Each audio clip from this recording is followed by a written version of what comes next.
You're listening to the B&H Photography Podcast. For over 40 years, B&H has been the professional source for photography, video, audio, and more.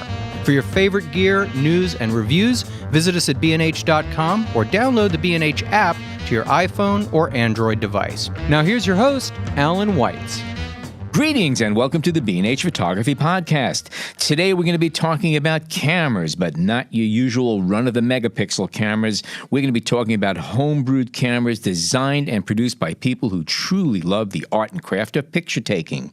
Joining us will be 4 engineers, makers, tinkerers, call them what you want. These are people who build fully functioning cameras with style, creativity, and the do-it-yourself spirit that makes their creations so interesting. We're going to be speaking with Sam Cornwell of SolarCan, Steve Lloyd of Chroma cameras, both from the UK, and after a break, we're going to welcome Filippo Nishino of I'm Back, a Swiss company that produces digital backs for 35mm film cameras. And finally, we're going to speak with Ethan Moses of Camera Dactyle, a New Mexico-based creator who utilizes 3D printing to make wonderfully colorful view cameras. Okay, let's get started. Sam Cornwell is the kind of guy who can show you a soda can, convince you it's a camera designed for photographing sun trails, and actually sell you one. He's the inventor of SolarCan, which are 12-ounce cans turned into precision pinhole cameras designed for capturing the arc of the sun as it traverses the sky over the course of hours, days, or weeks. Welcome, Sam. Hi, how are you doing? We're doing swell. Welcome to the show. Oh, thank you very much. Oh, you just said 12 ounce. I've never heard it said as 12 ounce before, because over here in Europe we say 440 mil. So I wonder if that's the same. Oh, okay. Well, you know what? We're going to do some research just to clarify. But yeah, I think it's essentially the same form factor and weight as a soda can. Am I correct about that? That's correct. So the body is an aluminium can. So how did you fall into this? What gave you the idea to do this? Is it safe to assume you were doing pinhole photography and just one day something crossed your mind? Well, give us the story on this. What's the backstory? Well, it was Christmas 2016, I think. Yep. And it was something I've been wanting to do for a while, create some pinhole cameras from recycled materials, etc., and record the sun's trail using solography method. And so what I did was I created a bunch, and I thought, as it's Christmas, I could give these away to friends, and they were a hit. People loved them. But the problem was I couldn't sell them on Etsy, because I tried selling them on Etsy, like old Foster. You have Fosters over there, or Budweiser, or something like that. Mm-hmm. I tried making them handmade ones with gaffer tape and cardboard and what have you, and putting them for sale on online sites, etc. And there were no takers. And not to want to be proven wrong, I decided to set my goal of creating a commercial version, one that looked beautiful, that people would want, and that is. The short and the long of it, how SolarCan came around 4 months after that. So was it that aesthetically it just wasn't appealing, your original camera? What made people not buy it? Do you have any idea? Well, you couldn't use the logos, right? Yeah, well, you could seal it up, so you could change it so you couldn't see that sort of thing, cover it with gaffer tape and that sort of thing. But it just didn't look right. There was something not nice about it. I knew that no one had ever done this commercially, or there wasn't something existing in the market. So I got to work, and I thought to myself at the start of January 2017, I'm going to put aside £100. That's about $120 in your speak, and a week to prototype a first version. And in fact, it took 4 months and about £5,000 to prototype the first version, because I had to there was such a huge learning curve, and there were so many things that I hadn't thought about when I was making it, which came to fruition afterwards. So is this a stock, I know I don't want to use the word soda can, or is this something that was specifically built that just looks remarkably like a soda can at the end of the day? I mean, how did you arrive to this particular item? Yeah, how do you source them? Okay, so the idea of beer can solography camera has been around for many, many years. So it's a fun workshop thing. So people make these things out of recycled materials, etc. So the idea for what I wanted to do was head up to the manufacturer of aluminium or aluminum cans and purchase a bulk load of them, and therein lies the first problem. You can't just purchase a few to make your prototype. I had to purchase a pallet of 3,500 just to get started, and that was my first venture into it. And are they blank at that point, or do they have completely blank? We call them virgin. We call them virgin soda cans. So they've got absolutely nothing on them. They're completely clear. Obviously, nothing inside them. There's no lid on them. They're just ready for fabrication at that point, whereas usually people would put drink, etc. into them, but instead we use that model, we use that unit and turn that into a camera. Pretty good idea. Yeah. So tell us a little bit about how it works inside. I mean, I know it's a pinhole camera, but because you're also saying this is very specifically for one type of an application is what you're stressing it for. So how does all that come about? Well, that's right. My background is both photography and astronomy. So I've worked as an astronomer for many years and a photographer too. And this neatly puts both those things into one neat little package and keeps my attention, certainly, because it's a camera that takes an astronomy-based photo. So a photograph of the sun. The sun is our closest star, and it takes the movements of that sun over through seasons, months, etc., days, weeks, months, or years, we tell people. So what solar can is basically is a 440mm aluminium can, and it's been designed to be a camera. So inside there's photographic paper. Externally, there's beautiful design around the outside of it, including the logo, the instructions, what it is, etc. And there's a pinhole, which in effect acts as your lens. It's sealed on top, so it's waterproof apart from the pinhole, but we could talk about that later. And it comes with a lovely manual and etc. instructions for when you want to install it and shoot it somewhere. One question is the pinhole on the side of the can or one of the ends? Where is the pinhole located? If you have a look at the design of the solar can, you'll see the word solar can, and on the right-hand side, you'll see our logo, which looks a bit like what the result you'll get after a few months. Now, in between that, there's a small thing called a black tab. Underneath that black tab, which you peel back when you're ready to activate your solar can, is the pinhole. Okay. All right. Okay. Yeah. So when you activate the solar can, when you peel that black tab back off, the sunlight, which is incredibly bright, pierces through that tiny, tiny hole there, 0.4mm hole, and starts affecting the photographic paper that's inside. The exciting thing about this, which I'm sure we'll come to as well, no chemicals are needed to develop it. How about, curious about the hole. I mean, it has to be very specific in its size, and aluminum doesn't always... the hole could grow. Yeah, sure. That's a good question as well, because when we started, we had problems controlling that size of the hole, but we worked through the problems and did some engineering, and we discovered that with the right drill bit and a high-speed pillar drill, we were able to get over that process to keep the deburring to a very minimum and keep that hole constant in size. What is the actual pinhole material made as? Is it a sheet of brass, or is that also aluminum? And is it separate from the can, or is it you actually machine the pinholes and then put them onto, attach them to the can, say over a larger hole that was cut or something? I mean, how do you do that? We're taking the idea of a camera right back to its very, very basics. There's no particular lens on this.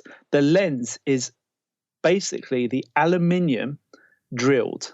That is it. There's no extra unit on top of that. So we're drilling onto the aluminium that's there. The solar can is the lenses itself, and it's the camera itself, and the photographic paper lines the inside of the wall of that solar can. And what opens to get the paper in? Do you pull off the whole top? Oh, well, because we build it, we manufacture it, fabricate it here in the Scottish borders. We put it in before the top gets closed. Oh, okay. So we close it. We close it. And then we have a special method to do that. So how do you get it out to process it then?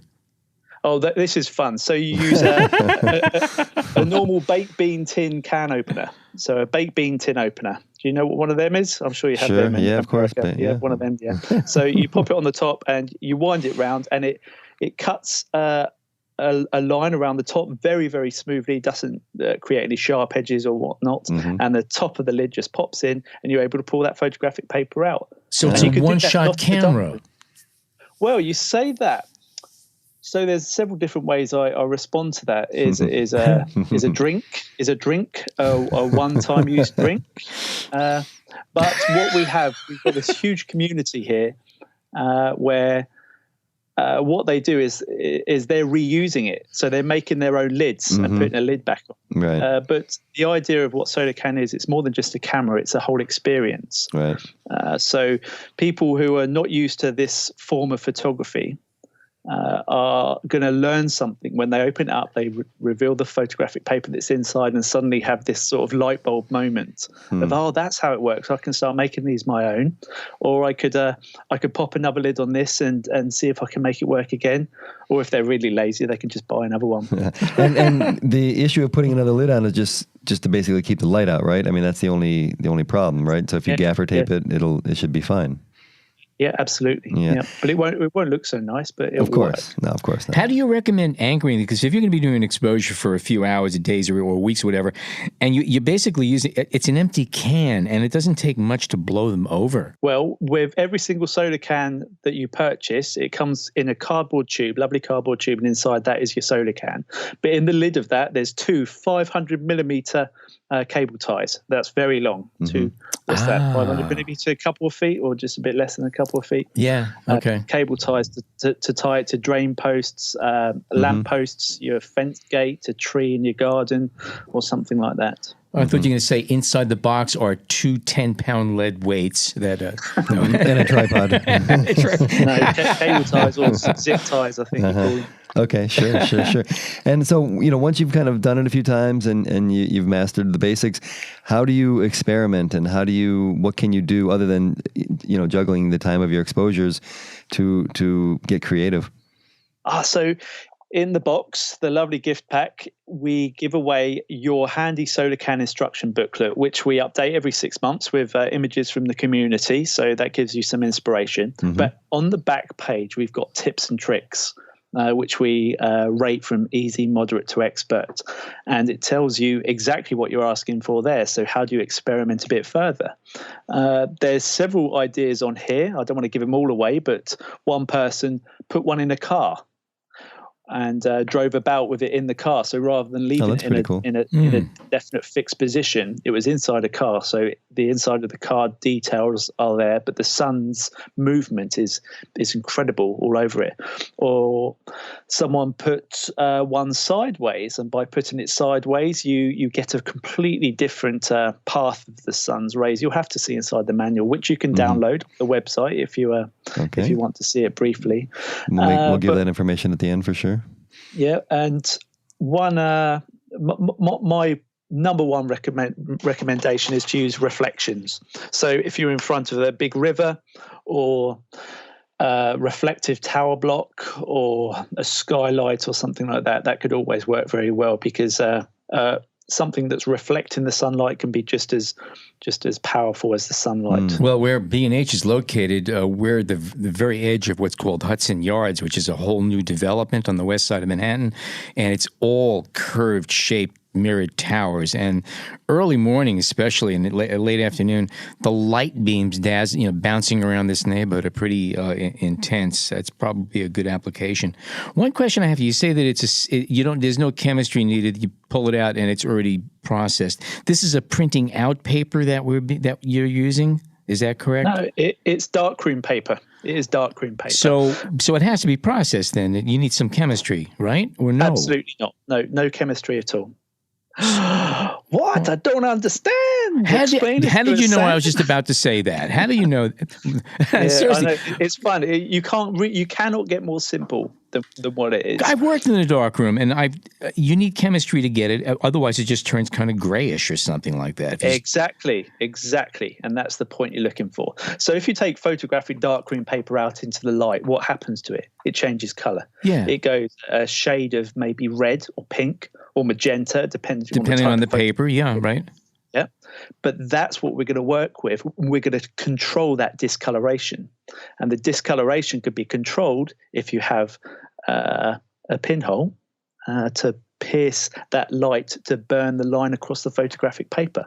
So if you have a look at some of the examples of the paper that you take out pre-inversion, which we can talk about as well, you'll see they're this sort of pinky magenta kind of color.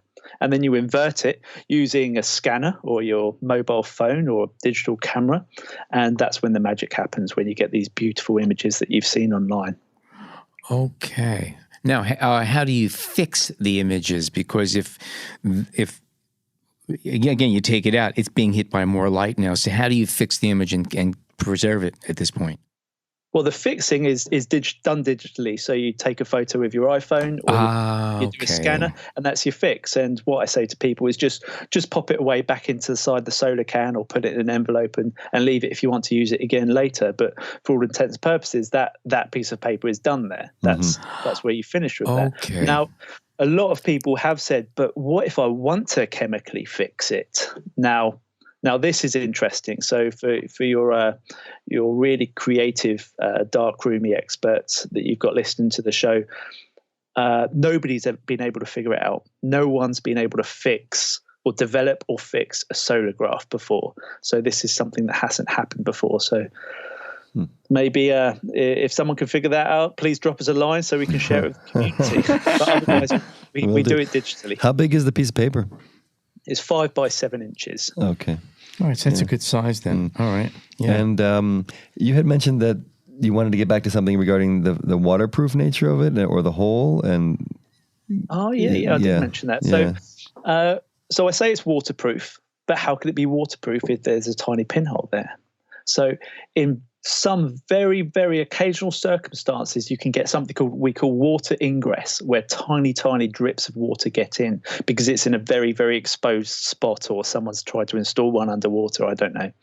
But what's interesting is these images that come out, which are maybe 1 in 100, are people's favorite because they really create this crazy discoloration on the photographic paper.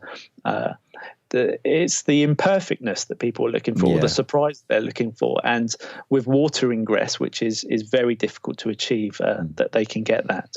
Now, have you had some customers or some early adapters who've come back to you with some really incredible images? Are there people that you would say that have taken it beyond just the experimental stage and are creating with it, or making art projects with it? Yeah, absolutely. So we launched as a Kickstarter in 2017, and within a few months, people were already showing me results. But some of these people have gone on to become, avid pinholers or avid solography people or solar can people. And what I do is every 6 months I refresh the instruction booklet and pop in images from the community. So none of those images are from me. They're images that people have sent in from all around the world that we've uploaded to the Instagram and whatnot. One guy in particular, a guy called James Lucas, I see his work come up a lot. He really experiments with his solar can. So he's got several, and he's taken the lids off them, so he's made new lids to put on them. He's added pinholes to some. He's put other stuff inside. Well, one interesting one he did very recently was he filled a solar can with marbles and let it do its work, and it created this really crazy image inside, which is very beautiful. That's great. No, that's what I'm talking about. That's great. Yeah. Has anybody scanned them and actually reproduced them in very large formats? Because I'd imagine all of the little imperfections, because again, there's a limit to how much resolving power you get out of a paper negative and how much you can pull out of it. But I would imagine if you scanned it and took it up to like 60 inches across, they could be pretty powerful, strong images to watch. Yeah, I've done some myself, and they are really, really lovely. So, but I generally tend to scan at 1200 DPI, so I can scale it up. But if I want to go 3600 DPI, I'm pretty sure my scanner can manage that, or I could send it out professionally to get done. But yet, there's the imperfections are what a lot of people strive for. So you get these we've got all these different names. We've got sparkles. We've got things called snail trails, which we can explain in a different episode maybe. But all these different imperfections that you get on a solar can image. But I stress, if some people are confused listening to this, please go online and search for the images to make sense of what we're babbling on about here. Yeah. Once you see it, it all makes sense. Also, it's interesting that they're all one-of-a-kind images. You can't make two the same. It's impossible. Yeah, impossible. Aside from the B&H website, where if people want to learn more about the solar cans, where could they go? Okay, well, we've got a website, which is solarcan.co.uk. Can't go wrong with that one. So we've got lots of videos, etc., and tutorials of how to use it, etc. And we've also got social media handles, of course. The Solar Can, so THE Solar Can for Instagram or Twitter and Facebook as well. But Instagram is probably the most image-rich one, as with most social media sites. And have a look on that, because all the images we upload are from the community, so you can see what other people are making and showing us, which is really heartwarming. Sounds great. Sam Cornwell, thank you so much for joining us again. It's solar cans. We do sell them at B&H. They're a ton of fun and worth checking out. Thanks for joining us today. Thank you very much, guys. Thanks for having me. Thank you, Sam. Steve Lloyd likes large format cameras so much that he went out and designed one of his own. Chroma cameras are the first field cameras made of laser cut acrylic. Appropriately available in a choice of unconventional colors, Chromas feature interchangeable film backs that attach to the camera using magnets, which makes it possible to quickly switch back and forth between 4x5-inch film to roll film backs. Lenses aren't included, but you do receive a 90mm f 225 pinhole lens board with each camera you purchase. Let's talk to Steve. So you're over in the UK, and you've been building this camera now for about 2 or 3 years now? This has been in the works? Yeah, I did the first designs, about 2.5 years ago now. Okay. Now, just to jump back a few more years, you're shooting for about, 12, 15 years. You are a working photographer, and you're also a tinkerer for a long time. You apparently used to do a lot of stuff with, remote control cars and exploding box cars, trains and stuff, things like that. Yeah, I've always been making something with my brother and my dad. That's great. So what got you into making your own cameras? That you couldn't find your own, or you just wanted the novelty of saying, I could do this better myself or more fun by myself? I was kind of challenged into it in the pub, which is always dangerous. A lot of great things start that way. Well, I was on a film meet with a UK forum. We kind of go once a year, sort of for a week away somewhere, and go and shoot film and talk cameras. And I've always built one-off cameras and sort of customs and for other people, but I'd never designed a camera I could sort of mass produce as mass as one person can build. So we kind of got talking about the idea of it, and that's where Chroma came from. So now this is an interesting camera. First of all, it's a technical field camera. Could you explain to our listeners who may not know the difference between a standard, say, a monorail and a field camera? You built a field camera. What's unique about it? The biggest difference between a field and a monorail initially is really the weight.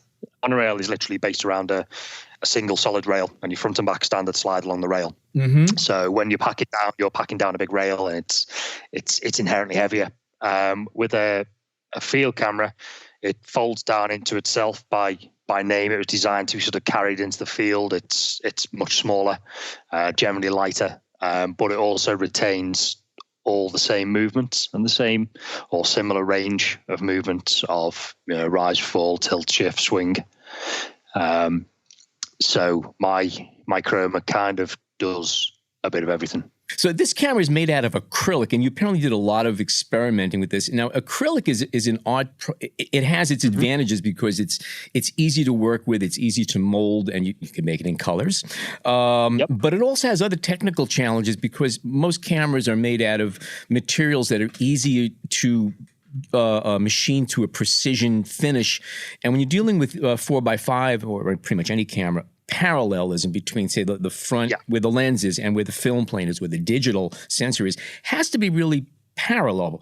How did you get around? Did you have any problems as far as getting things to really line up properly? All the cameras, they're all laser cut, the acrylic, so they're all repeatable. The laser kind of gets within about 1/10 of a millimeter of kind of the sizes that I design it in a 3D design program and then output the files for the laser. So it's repeatable. So the laser cuts all the parts the same. So you can maintain, like you say, parallel with the front and rear standard and with the bed. All the kind of the structural parts of the Chroma are laminated acrylic. So the bed is a laminate of 5 layers. So it's solid. It doesn't flex at all, but it also has a focus in bed, which is smooth. The uprights have stainless steel plates bonded to the acrylic to add more rigidity for the kind of structural parts. One limitation of acrylic on its own, which I think if people just pick up a piece of acrylic, they go, well, you can snap it in your hand, which you can. But if you cut it and laminate it so they're all bolted together and bonded, and then stainless plates, it makes the uprights really kind of strong and it doesn't go anywhere. I'm a bit fussy, so I didn't want a wobbly camera. How many prototypes did you go through before you came up with the final camera? You said, this is all I'm going with. I think I'm still going. So are you still refining this? And that's not unusual, I think, for a lot of small production kind of items where you're constantly coming up with little variations of it that no two cameras may match exactly. I am. I built, I think it was about 7 different versions down the line, all complete cameras, but with slight, like you say, revisions, different bolts, different structure slightly. But the kind of the camera followed the same theme. I had a rotating 3D printed hinge at one point for folding it down and all sorts of things. And then I started then looking at kind of volume costs. So making one camera, you go, okay, well, it's going to cost X amount, but if I'm going to build 150 of them, I've got to look at the costs to be realistic that also delivers an affordable camera, which was my main point. I'm not a rich photographer, so the idea of going and paying £1,000 for a camera, as nice as it would be, just wasn't feasible. So my thinking was to keep the cost down as well, to make it appeal. So many people who've bought Chromas have never shot large format before. Mm-hmm. They've seen it as a way in. Yeah. So, but yeah, I think I've probably got about 7 or 8 different versions in my workshop that have kind of come down the line and kind of been modified or written off entirely once I've built them. On screen, they might work. When you build it in real life, it doesn't always work that way. I'd put them out on eBay as collectibles immediately if I were you, before they catch on. I'll wait 20 years. How many have you made so far? What I've last counted, about 90. 90, wow. Ah, okay. And you do all the work yourself, or do you? I do. It's all me. Okay, that's incredible. Wow. Now, one thing that's interesting is that the back of the camera is held on with magnets.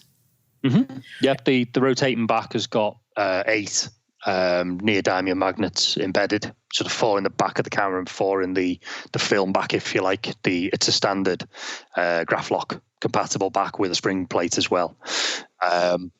So that's held on with these 4 magnets, which if you ever get to use one, keep your fingers out the way. They're very strong. Because at first I said magnets. I don't know but obviously it is, and especially with the materials that you're using. I guess it all works really fine. And I think it's also worth mentioning that unlike Linhoff's, your camera is available in red, pink, blue, white, green, matte black, glossy black, purple, and yellow. Yep. I just built myself a grey one. Oh, yeah. But that wasn't in the campaign. That's your stealth camera, right? and yeah, it blends in. What would you say distinguishes yours, other than the colors and the acrylic from other cameras out there? I mean, what would be the main draw for somebody, especially if they're new to the system?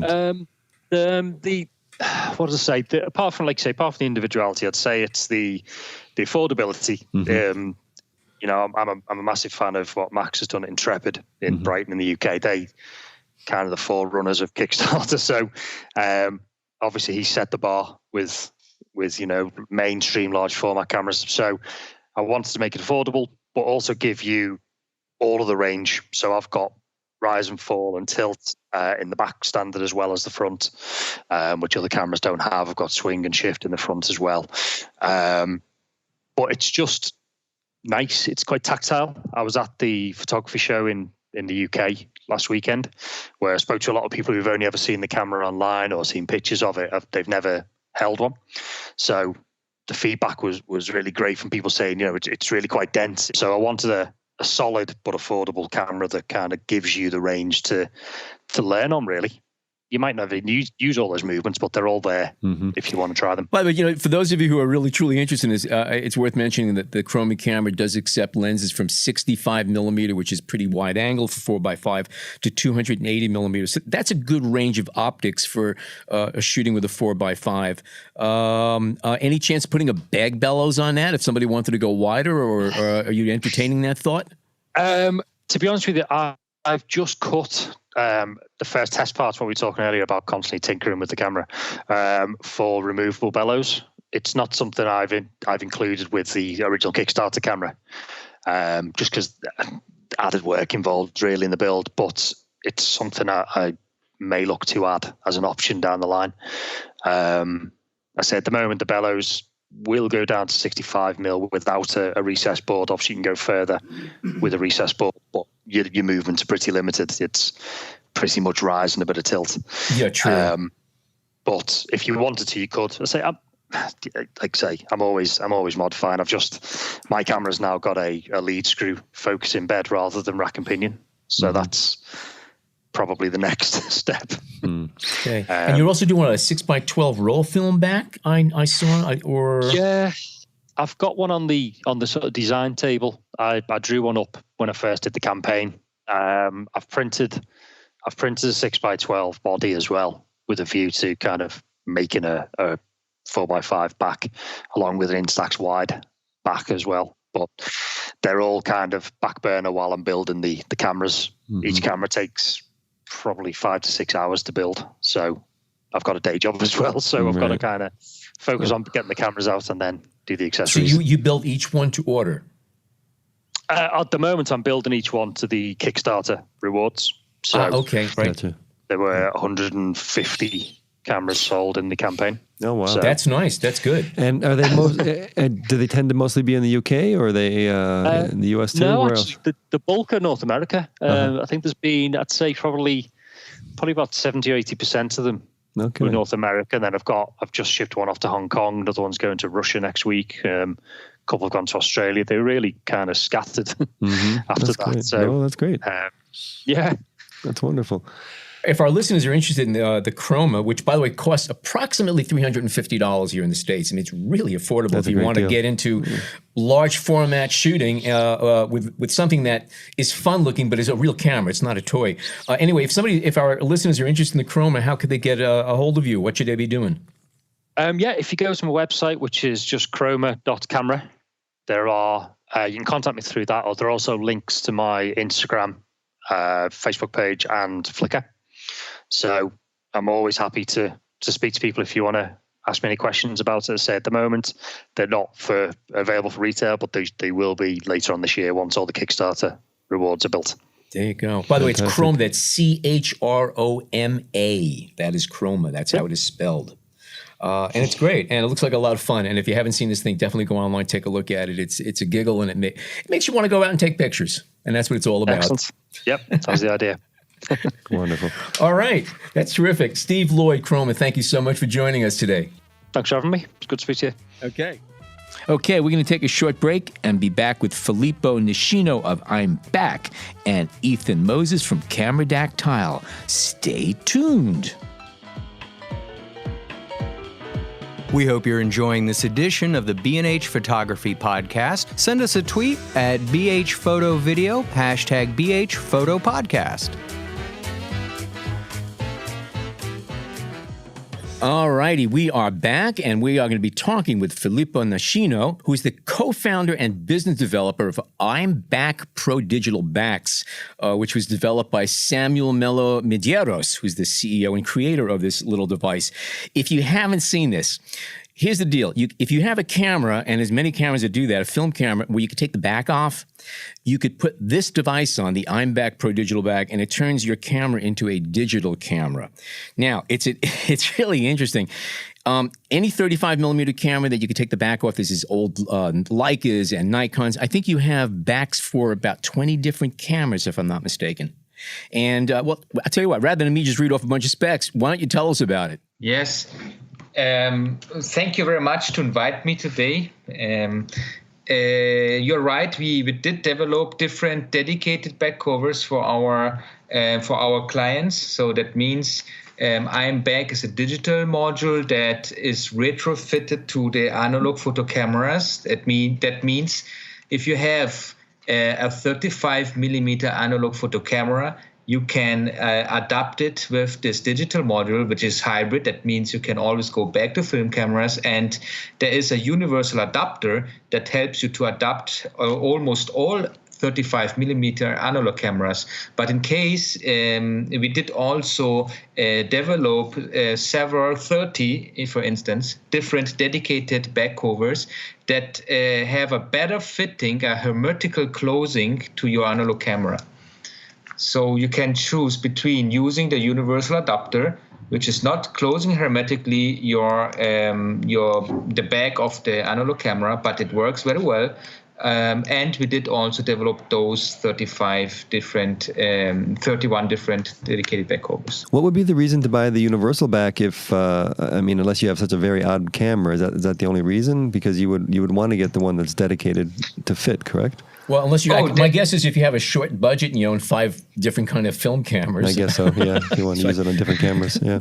Yeah, that's correct. I mean, the universal adapter is already included in the box with the IMBAC. So that means if you buy the IMBAC, you have already a universal adapter inside, and you don't need a dedicated cover. Okay. But if you have an expensive analog camera, or one that you really like if you have Leica or something special, you want to maybe get the best out of it, you should have the dedicated back cover, because it fits perfectly onto your analog camera, and it's increasing your user experience. I think it's better, it's more hermetically, it fits better hermetically, the closeness very well, and the light is it really do not penetrate with the dedicated back cover. I think the experience at the end of the day is much better. It works with the universal adapter, but we suggest strongly to have the dedicated adapter in case you see it on the list. And what are the most common kind of cameras, that people request the dedicated backs for? Oh, we had many requests for the Canon, for all Canons in general. Mm-hmm. The list that we've done for. I actually have the list here. It might make it a little bit easier. First of all, the IMBAC Pro Digital Back. All of these items, by the way, are available at B&H. We're now a dealer of your products. Yeah. The basic unit itself, the IMBAC Pro Digital Back, is $299, and then for anywhere from $49 to $69, you can get backs. I'm just going to read off some. There's the Olympus OM1, OM2s, Canon F1, Nikon F, F2. All the Leica M's practically, all the Leica R's, Minolta XD, Nikon F3s, all the Nikons, Pentax K1000. How about a Contax G1 or G2? A lot of really, and also Diana F. So there's again, like you said, there's over 25 backs that we actually stock that you could use this for. Now, it's interesting. Here's something I need a little of an explanation for, and anybody else is going to look at these specs and probably do the same thing. Now, we're talking about a digital sensor. It's a 1.23-inch CMOS sensor. It's a tiny little 16-megapixel point-and-shoot sensor. Yeah. Yet you're claiming no crop factor. How are you doing this? Yeah, this is the really the point of our device, of our invention. So we have a focusing screen that in which the image is created. So from the focusing screen, we bring the image down to the smaller sensor, as you correctly said before. So this is exactly the point. We want to maintain the vintage flower of the pictures, this warm sensation of the pictures from an analog camera. So it's not a digital photo that you're getting with the IMBAC, but you'll take a photo which maintains the characteristics of the analog, and it is digital. So that's the cool and great thing. And through the focusing screen, we are able to avoid any crop factor. That means we get the entire picture that's formed on the surface of the focusing screen and bring it down with one mirror directly into the small sensor. And how long did it take you to figure this out and actually get it to work? Because this is not easy stuff you're talking here. Yeah, I think the project, it was born through Samuel Melo Medeiros. He had a museum at home of analog photo cameras, and he always was thinking about how to revive or to give a second life to this wonderful mechanical devices, these analog photo cameras. And he started to gold plate them, because he thought, let me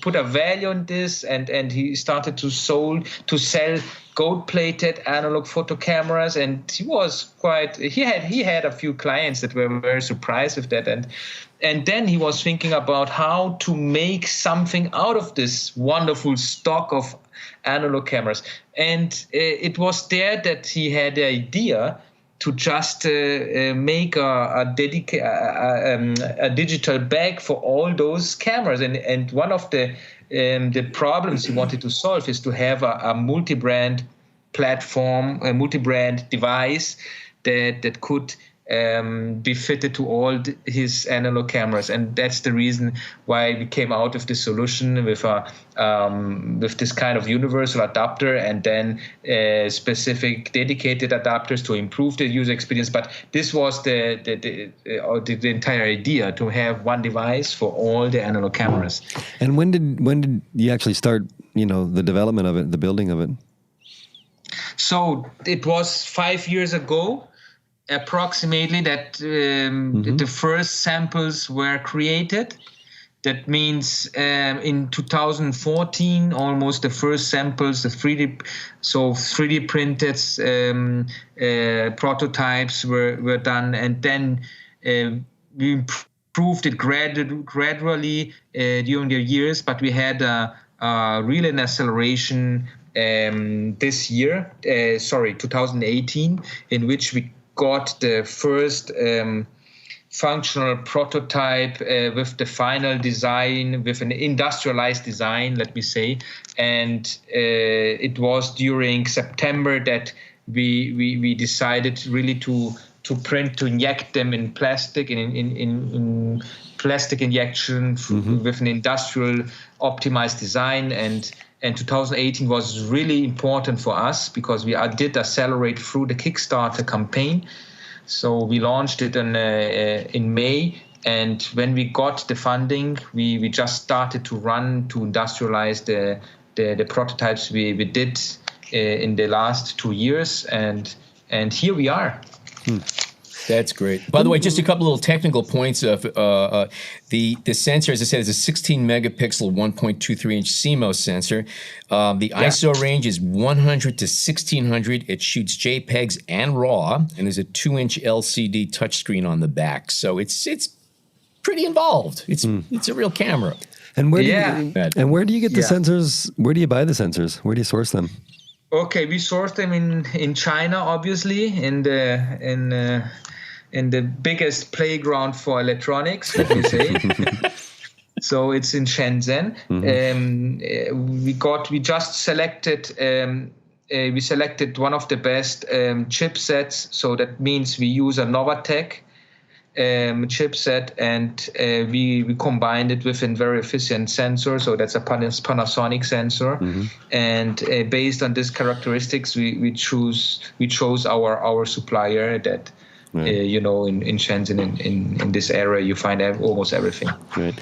I'm just curious, when you use the system with your analog camera, you have to shoot and then advance, like you would advance your film roll, or you can. You have both. So through the sync flash cable, we connect the analog camera to our motherboard, to the IMBAG device. So you have like this cable connected between the sync flash and the IMBAG. That means you can use the mechanical options. So you can wind the camera mechanically and shoot the picture.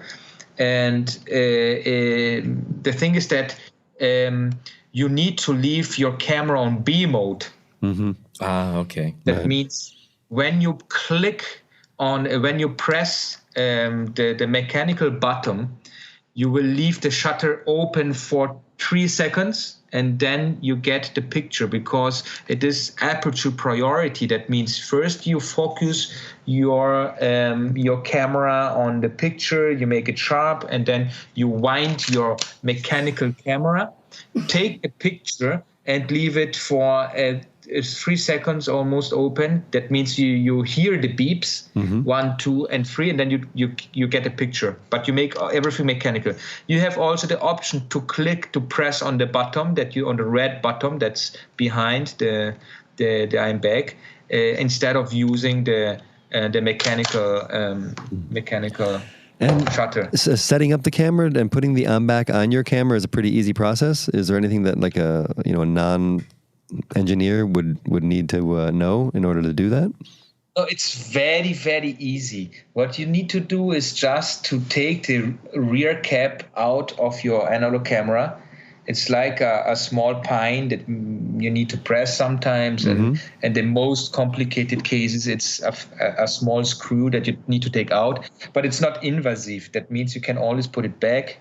And once you took out the rear back, it is very easy. You just put either the universal adapter or the dedicated adapter, the dedicated cover, for instance, and you just fit your camera on it and screw it with the tripod screw on the bottom, and that's it. And then you slide it into the digital bag and clamp it, and you're ready to go. That's very easy. What are the image being recorded onto? What kind of cards are you taking? So your image, the iMac has a micro SD on the bottom. A slot can just fit a micro SD in the bottom. And there is also an app. You can also use an app on your smartphone. There is an app that you can install on your smartphone and use your smartphone, for instance, as a live view, or you can store directly the pictures, the photos, and the videos on your smartphone, and then you can post them directly on social medias. So this is pretty involved. Okay, this is interesting. That's really great. By the way, just as a point of information, I just got a green light to do a full test on the iMac Pro digital back for the B&H Explorer website, and I'm looking forward to it. I have a couple of Nikon Fs and a lot of lenses, and I'm looking forward to seeing how it's going to be fun. No matter what, great. It's going to be fun. Yeah. It's really great. So we can find them on the B&H site, and tell us, Filippo, where else can we find information on the I'm back?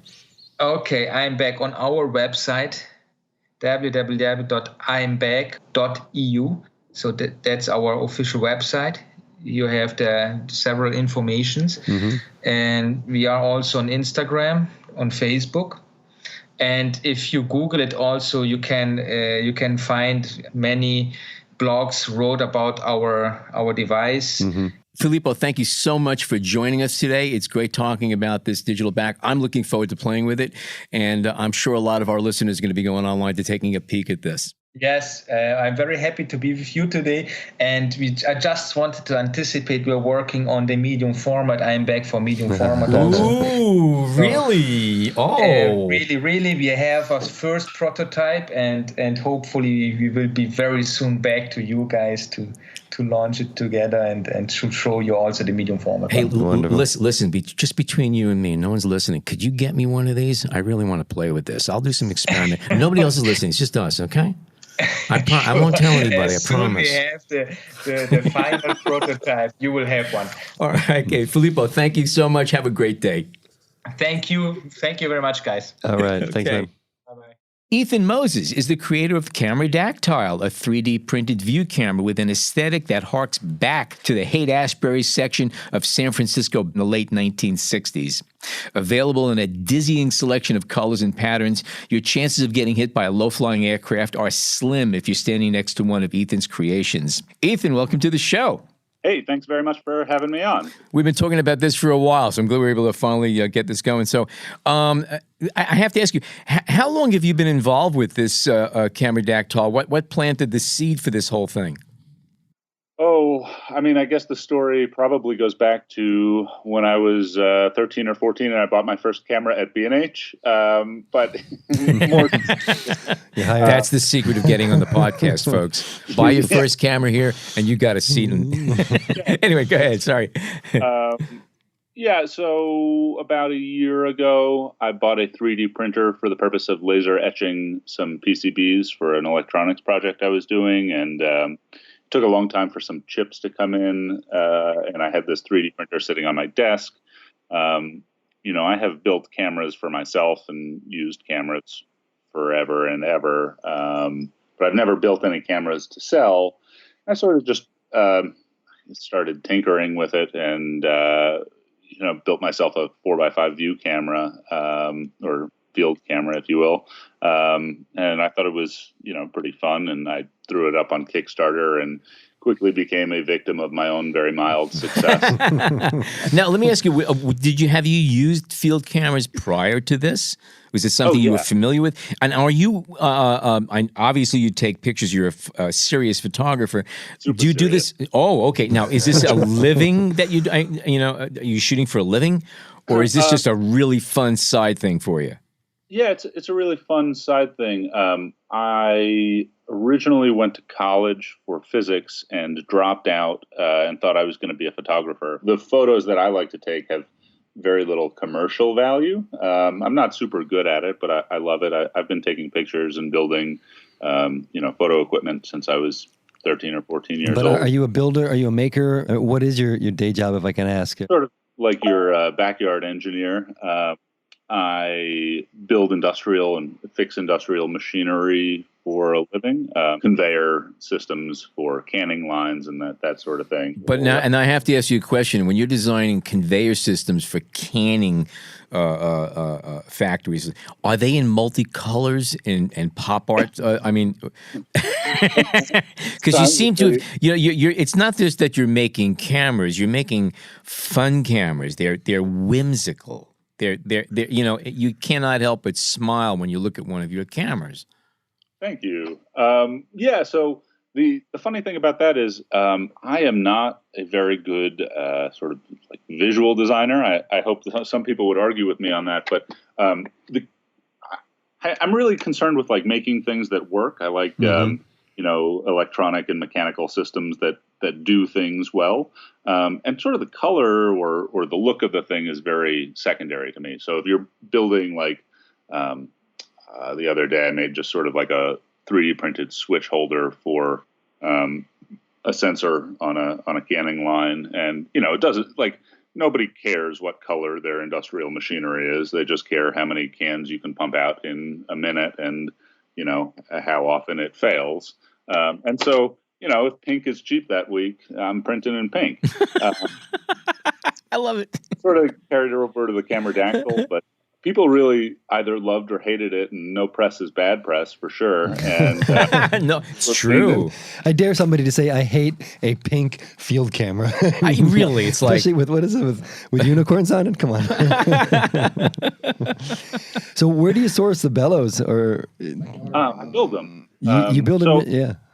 Yeah, so the original Kickstarter, I sold 3 or 4 times the amount of cameras I originally thought I would, and it took me about a month to hand build all of those bellows, and it just wound up being like really, really, really tough to put in that many hours to assemble those original cameras. So my later designs, I think instead of necessarily designing the camera that I want and then figuring out how to build it, I've been doing a lot more around figuring out what is a good camera that I can build a little bit more easily. And so I design objects in AutoCAD now in a way such that they will print easily and not need a lot of support. And so I don't need to spend hours trimming parts with a knife or clippers.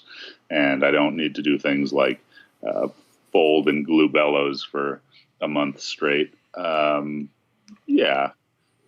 about tolerances? Because using materials that are most cameras are made out of aluminum, brass, and all kinds of things that are kind of stable and precision. You're dealing with materials that are much more less than precision, for lack of better words. Yeah, I think that's fair. There are methods, though, by which you can achieve precision results without having to have precision parts. So, for example, in the first camera dactyl, it has rack and pinion focusing rails on the front and back. And traditionally, like I modeled it off of a Deerdorf I had. I really love those cameras. And, I would love to make cameras out of mahogany and brass, but, they would take me a month to make one, and I have to charge such a price that you'd be way better off going out and buying a Toyo or a Takahara or something like that. And so what I figured out is, the Deerdorf has a steel shaft with, brass pinions and brass or steel racks.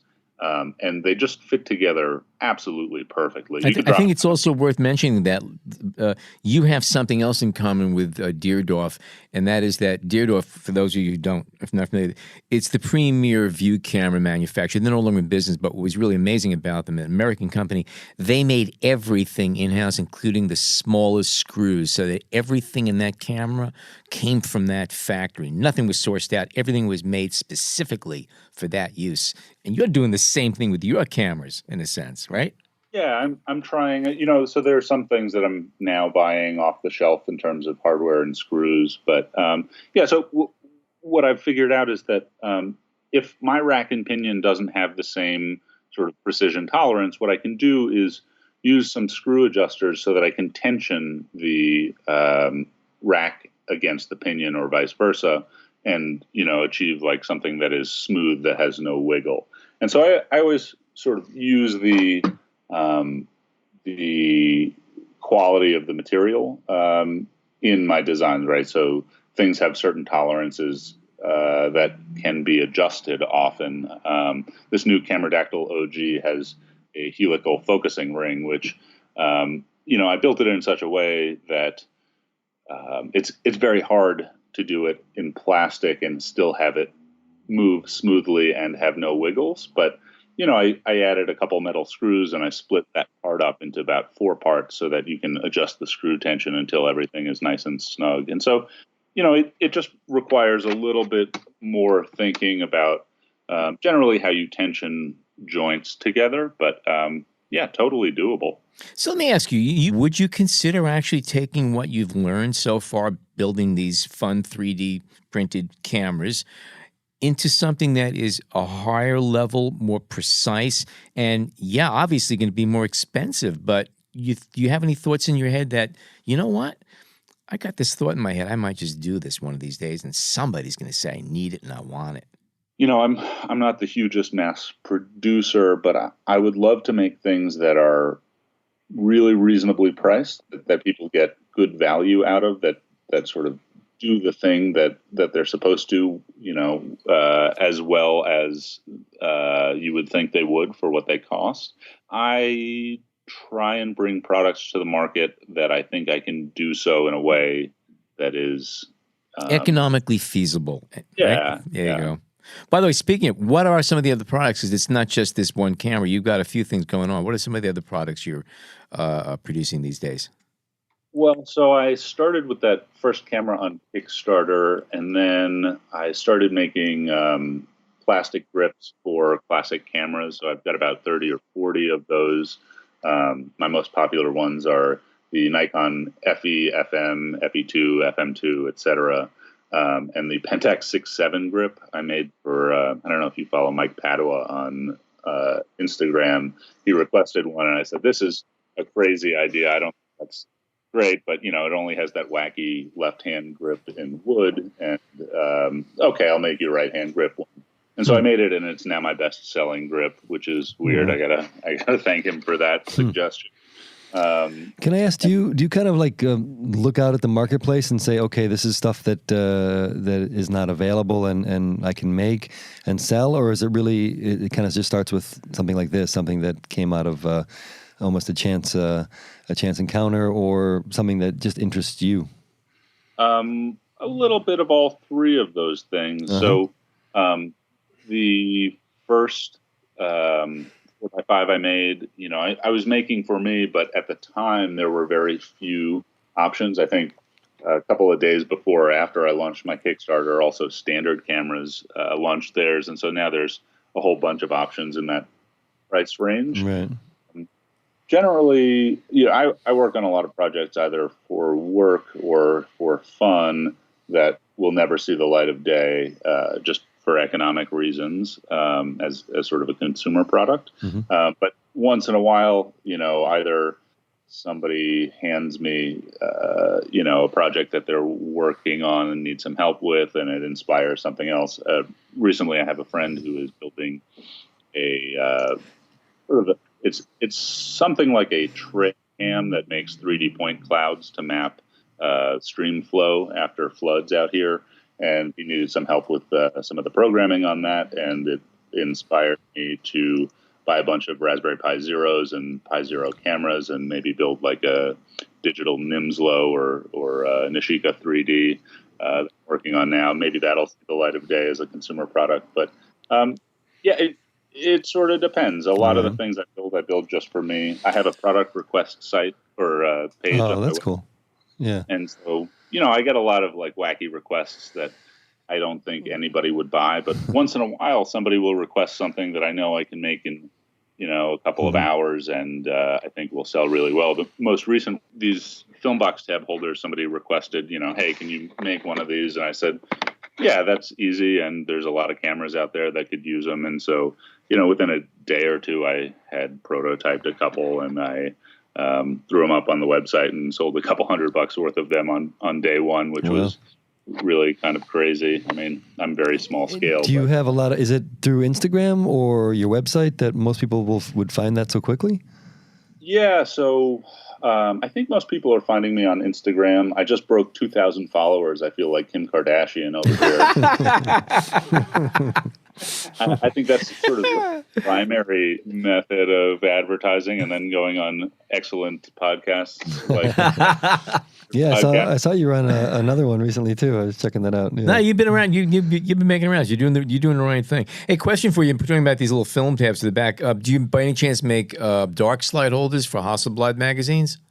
Not yet. It is something that has been requested more than once. It's on the list. So I have a couple of cameras that I'd really like to build that I know will take, 6 to 10 months to get all of the kinks ironed out and bring to the market.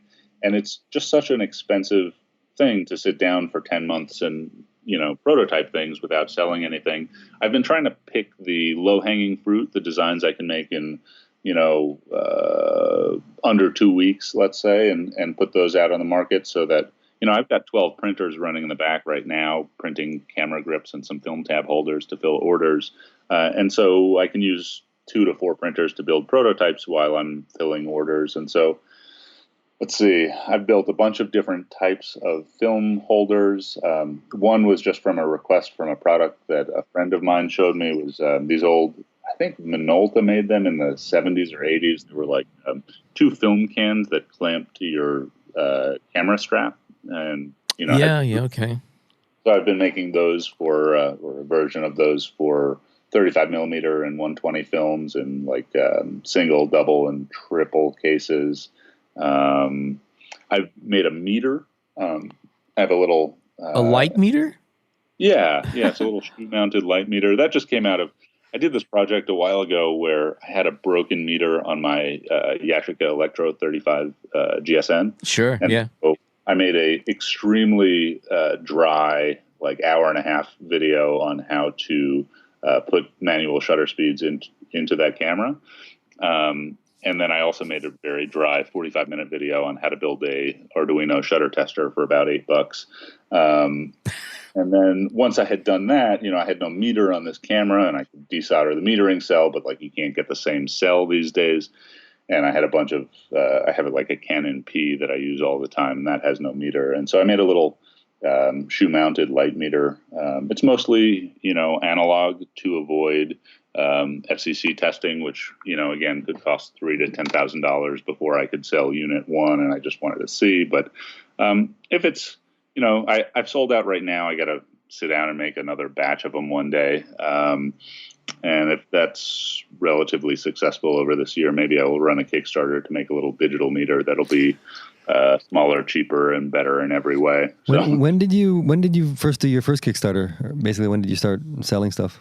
I want to say last June. About a year. About a year ago. Okay, so this is becoming your full-time thing now, or not really? I mean, it sounds like it with all the stuff you're making. Yeah, it's not my full-time thing, but, because I do contract work, somebody might say, hey, I need this, and I will quote them and sit down for, a week to many months and build them a piece of electronics or an electromechanical thing. So you're still dealing with reality is what you're saying. Okay. Yeah. It's not all pastel cameras, right? Yeah. So regarding the view cameras, the colorful ones with the great bellows, have you noticed who buys them mostly? Is there kind of a demographic you can point to, or a location, or anything that would indicate who your customer base is, at least for those cameras? Yeah, so it's discerning photographers who want excellent quality cameras at a great price. Of course. Why did I even ask, right? I think it's sort of a split between a lot of sort of new photographers looking for reasonably priced options. Very reasonably priced. The prices are great. Yes. Yeah. Right, and so the new sort of 4x5 hand camera has been doing really well. I think a lot of people have been using that for street photography and just walking around and getting these huge negatives out of them, using it in a way that a lot of that format hasn't been used before. I'm assuming they're lighter. They're lighter than anything else comparable, right? Yeah, that's part of the draw. Yeah.